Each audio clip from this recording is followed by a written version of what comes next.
de vacas para faenar y donde los frigoríficos tengan que salir a buscar novillos para faenar. Esperemos que así sea, creemos que va a ser así, porque si no con estos números no se puede trabajar. Altas tasas de interés, un tema a resolver desde la parte gubernamental. No puede ser que haya hoy rentas de superiores al 30 o 35% cuando ningún negocio en ganadería nos da esa renta. Entonces, si no hay líneas que apunten a este tipo de producciones, obviamente es muy difícil poder generarlas desde el ámbito privado, y la imposibilidad de utilizar tecnología disponible, como dijimos, como son los modificadores de crecimiento, para darle más competitividad y bajar los costos de producción en este sentido. Muchísimas gracias y quedamos disponibles para las preguntas. Gracias, Sebastián. Bueno, ahora vamos a pasar a un espacio de preguntas. Les voy a pedir a los tres que traten de ser lo más concretos posibles en cada una de las respuestas porque tenemos muchos pedidos de preguntas. En primer lugar, para Juan Balbín, voy a juntar dos en unas acá porque están de alguna manera ligadas. ¿Cuál es la política de la entidad respecto a la extensión y el apoyo técnico a pequeños y medianos productores ganaderos?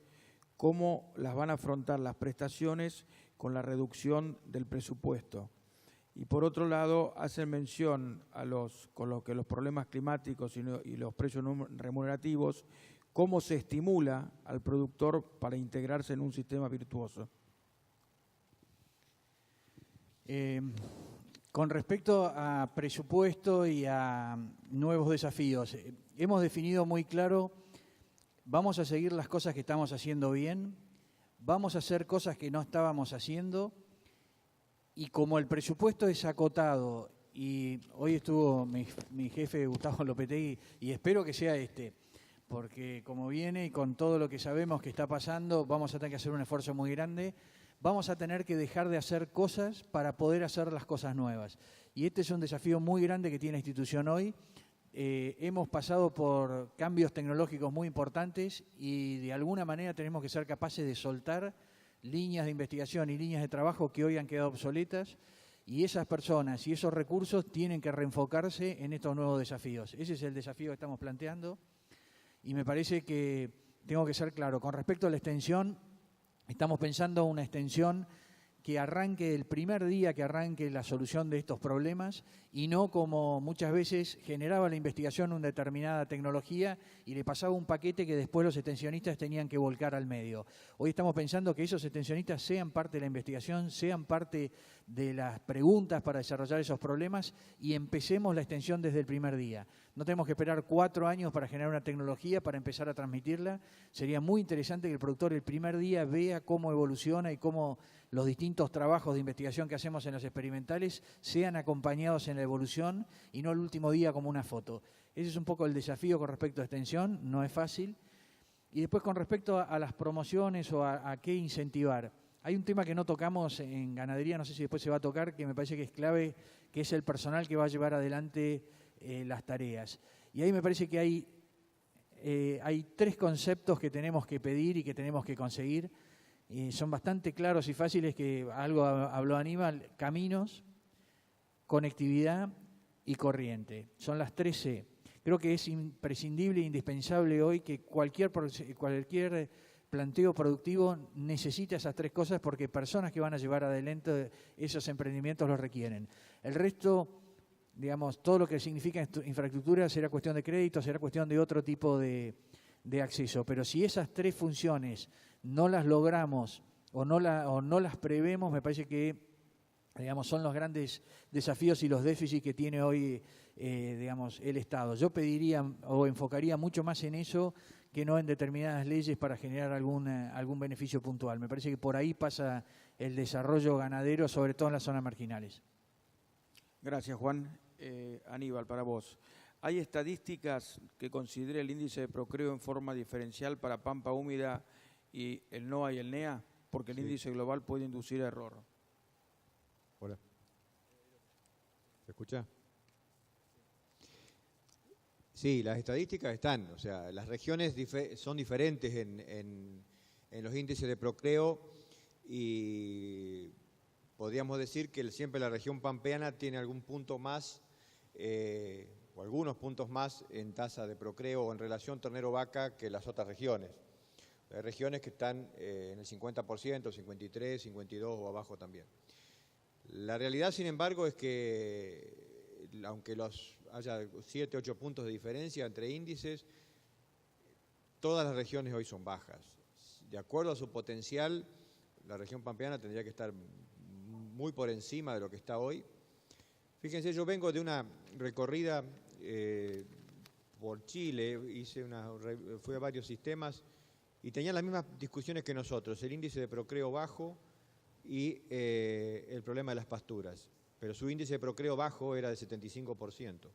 Entonces, en zonas frías, con hielo, con nieve hoy, complejas. Hay un efecto regional sobre los procreos, sobre los índices, pero en general nuestra cría no se destaca en ninguna de las regiones. O sea, tenemos mucho que hacer y me parece que mucho pasa por eso que yo comentaba de mirar la vaca un poco más gorda. En esos lugares donde yo comentaba que los índices pueden ser más altos, uno va a Canadá, norte de Estados Unidos, se encuentra con índices de procreo que superan ampliamente el 80%. Y cuando yo pregunto por qué, me dicen, bueno, la vaca está gorda todo el año. Si no estuviera gorda todo el año, no pasa el invierno. Esa mirada de la vaca un poco más gorda, los sistemas nuestros la van a tener que empezar a tener si queremos generar alguna bisagra. Si no, vamos a seguir ahí en un proceso intermedio. Entonces, las estadísticas están, las podemos buscar, las provee SENASA, o sea, está en el ministerio. Podemos encontrar incluso la información por departamentos o partidos, pero no nos va a sorprender el número bastante parecido y bastante bajo en general. Gracias. Sebastián, ¿los márgenes en dólares tienen el precio de oportunidad de la tierra? ¿Cómo está calculado el valor del silo del maíz? O sea, se habla si está a costo de oportunidad o a costo de hechura. Sí, pasé rápida la transparencia porque veníamos con el tiempo. Todos los costos, tanto del silaje de maíz, tiene costo de oportunidad. El costo de oportunidad es el valor que la agricultura vendería ese maíz, ¿sí?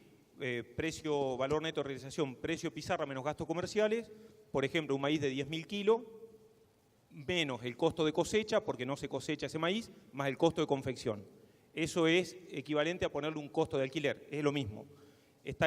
Todo ese costo está hecho con un costo de oportunidad. El verdeo de invierno también tiene un costo de oportunidad de 4 quintales de soja, que sería lo que puede llegar a rendir menos el cultivo posterior, está cargado como costo, y obviamente las pasturas, en ese caso eran campos ganaderos, está a 70 kilos de novillo, índice novillo para arrendamiento, que sería el alquiler de un campo ganadero en la cuenca del Salado. Más obviamente todos los costos directos de implantación y amortización de pasturas. En todos los casos está hecho igual. Y el novillo, el ternero bolita, está hecho un precio de maíz de un valor neto de realización. No es pizarra, sino que es pizarra menos gastos comerciales, considerando gastos comerciales del orden del 20%. Gracias. Para Juan, megatérmicas y control de renovables. ¿Podés ampliar un poco a qué apuntás cuando hablabas de ello? Todo lo que es megatérmicas, tenemos colecciones, tenemos como INTA avances, pero no tenemos un plan global de megatérmicas y tampoco tenemos tiempo, tenemos que ir lo más rápido posible. Tenemos que ver nuestros vecinos rápidamente y ver cómo incorporamos tecnologías que, digamos, que hoy están dispersas. Hay productores que han avanzado. Estuve ayer o anteayer viendo, digamos, planteos muy interesantes, pero no hay una línea clara. Bueno, esa es la línea que tenemos que marcar. Hoy un cambio de uso de suelo entre un bosque degradado en el Chaco semiárido a un gatón significa casi un cero más en producción de carne y la verdad que ese tiempo no lo podemos perder. ¿Cuál era la otra parte? Los renovables, el control de renovables. Sí, el tema de renovables es más complejo porque tenemos que entender que ahí hay una sociedad que nos está mirando y tenemos que generar acuerdos en cómo, digamos, manejamos no solo... El concepto de renovable también tiene que ser un concepto de cómo avanzamos en el cambio de uso de tierra en los bosques. Y tiene que ser todo un concepto integral en la medida que cambiamos ese uso de tierra, cómo sostenemos después esa realidad y no estar yendo y viniendo sobre, digamos, avance de los renovables, avance del vinal, bueno, todo un complejo. Pero la idea es tener que hoy no tenemos desde un ecofisiólogo en malezas liñosas hasta los vínculos con el medio ambiente y con todos los grupos para poder, digamos, generar tecnologías que son bastante distintas entre, no sé, entre toda la productividad que significa el este de Salta o la zona formoseña húmeda. Pero bueno, estamos trabajando, vamos a tener el plan lanzado para diciembre y esperemos ya el año que viene empezar a tener no solo resultados, sino también vivencias, estar en los lotes mirando los distintos modelos. Gracias. Aníbal, te junto dos en una porque tienen que ver una con la otra. La carne del novillo liviano que produce Argentina, ¿no implica una diferenciación positiva en la calidad de la carne que permita precios relativamente más altos? Los pesos de faena no suben porque el consumidor argentino no quiere animal grande para el consumo, prefiere la ternerita y el novillito. ¿Es cierta esta afirmación? Bueno, vamos a hablar de la primera. La idea de que el novillo liviano, digamos de 2 años, es mejor que de un novillo de edad igual, pero más pesado, es un tanto mítico. O sea, es una realidad que nosotros mismos nos queremos creer. La realidad es que el animal pesado joven tiene o puede tener una terneza y una calidad de carne tan buena o mejor que de un animal 100 kilos más liviano. Eso el mundo lo sabe, por eso el mundo comercializa en los mercados de calidad y en los mercados de valor carne de animales pesados, jóvenes, muy jóvenes, pero pesados. O sea, la carne del animal de 450 o 500 kilos puede ser tan buena como uno de 100 kilos menos, 120 kilos menos. Podríamos discutir un rato, ver experiencias, ver ensayos. Hay muchos componentes que aportan a eso. Yo dije hoy tiene que ver la calidad del ternero, la calidad de la cría desde la gestación, podríamos hablar de ello. Durante la lactancia, la calidad de la recría, hoy se hablaron de aumentos de peso de 700, 800 gramos en la etapa de recría, eso es clave para que la calidad de la carne luego pueda expresarse.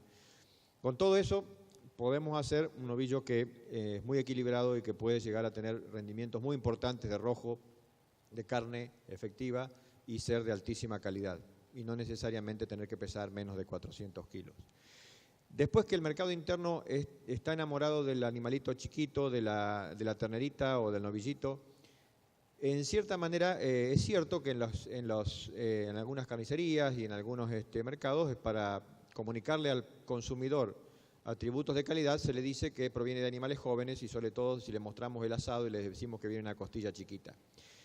Eso también es una construcción de Argentina y muy arrastrada de la época en que solamente hacíamos carne pastoril, en que faenábamos animales que a veces superaban los 3 años y que justamente entonces la visión del animal joven y de carne de grasa un poquito más blanca traía el imaginario de un animal eventualmente más tierno. Los sistemas actuales prácticamente no faenan ya animales de 3 años, están muy cerca de los 2, incluso por debajo. Casi todas las grasas, aún la de tipo con un componente pastoril fuerte, tienden a ser más cremosas y más blancas, excepto algún componente racial que lo lleve en ese sentido o alguna pastura en particular.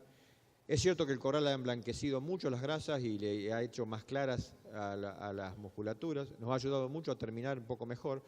En realidad, entonces, la percepción que tiene eventualmente el consumidor, yo creo que está un poquito con una imagen un tanto romántica y muchas veces es sostenida y construida desde la estrategia de venta que puede tener la carnicería. El mundo ya comercializa mucho más la carne en cajas, envasada al vacío, se aleja en su negocio global de la media res al hombro y eso también nos llevaría eventualmente a acercarnos a esa forma de comercialización, nos llevaría a otra percepción del consumidor respecto de la carne. Yo respeto mucho el concepto consumidor porque evidentemente el 80% o parecido de la carne que producimos la come el mercado interno, pero si queremos tener un impacto sobre la cadena, si queremos realmente tener un negocio maduro que tenga 20, 30 mercados en el mundo y incluido el mercado interno como ocurre con los que juegan en primera, el anhelo de seguir produciendo simplemente novillitos o terneritos tal vez o tendría que ir por otro camino o con otro precio y otra estrategia de negocio, ¿no? Pero no sé si va a construir competitividad en la Argentina. Gracias, Aníbal. Para Sebastián, y después voy a hacer una última pregunta para los tres. ¿Cómo tenés en recría menos de una conversión menor al 7,1 con ganancias diarias de menos de 1 kilo por día en animales de 250 kilos que según un consumo del 3% consumen 7,5 kilos de materia seca? Sí, ahí está la explicación. Los animales no comen el 3% del peso vivo. El 3% es un teórico que nos enseñaron en la facultad, pero que obviamente ningún animal tiene la capacidad de comer el 3% del peso vivo. El consumo de esos animales es el 2.55 a 2.6, y ahí está la explicación. Son silajes de maíz con muy buena proporción de grano, prácticamente 45 a 50% de grano dentro del silo, y el consumo voluntario de esos animales es del entre 2,5 y 2,6% de su peso vivo. De ahí sale la eficiencia de conversión. El 3% es totalmente teórico, menos aún en dietas concentradas con altos niveles de grano. Es decir, los novillos americanos comen el 2,1% del peso vivo, porque son dietas más concentradas que las nuestras. Los novillos en terminación argentina comen el 2,5% del peso vivo en base seca, y con dietas de recría pueden llegar al 2,6%. Pero no comen más que eso porque evidentemente hay un tema de capacidad de consumo. Gracias, Sebastián. Bueno, voy a cerrar ahora por un problema de tiempo, hay más preguntas, pero después los panelistas van a estar por acá si se las pueden hacer a ellos en forma personal.